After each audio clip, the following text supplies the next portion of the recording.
Just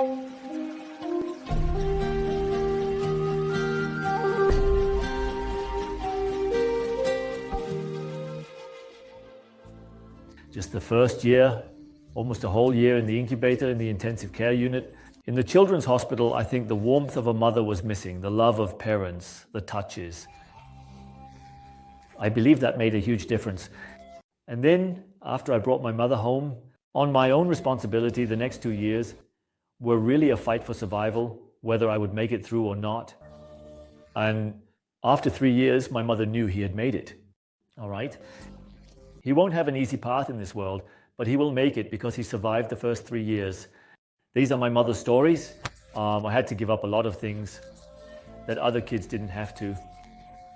And on the outside, I still never wanted to show my pain, how bad I was feeling. But inside at home, I mostly collapsed from the pain. It was a painful journey of suffering. In the first 20 years, I definitely had some beautiful moments, of course.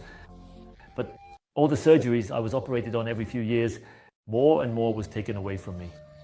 And because of that, I kept having many, many cysts all over area, in the large intestine, in the small intestine, everywhere.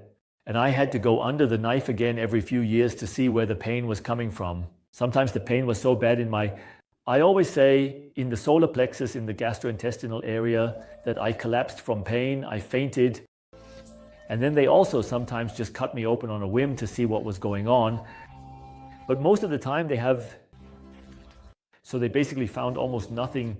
So they say he had this pregnancy poisoning, and because of that, nothing works properly anymore.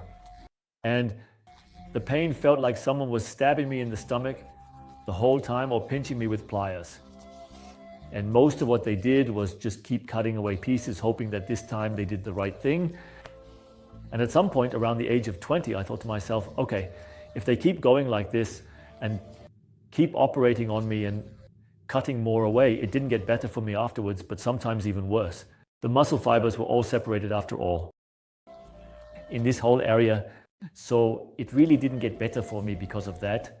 The only thing that helped somewhat were all the medications, the leaders of them, but they didn't heal me. Instead, they didn't fight or transform the symptoms either, whatever you want to call it.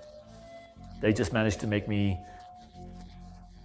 I was able to live with the pain or learn to deal with it, in quotation marks.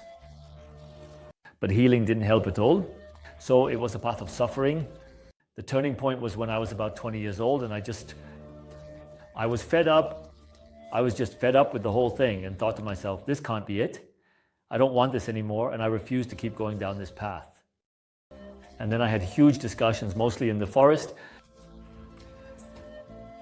with my current best friend Jesus and with the creation up there. And I really yelled at them and said, that's enough. I don't want to do this anymore.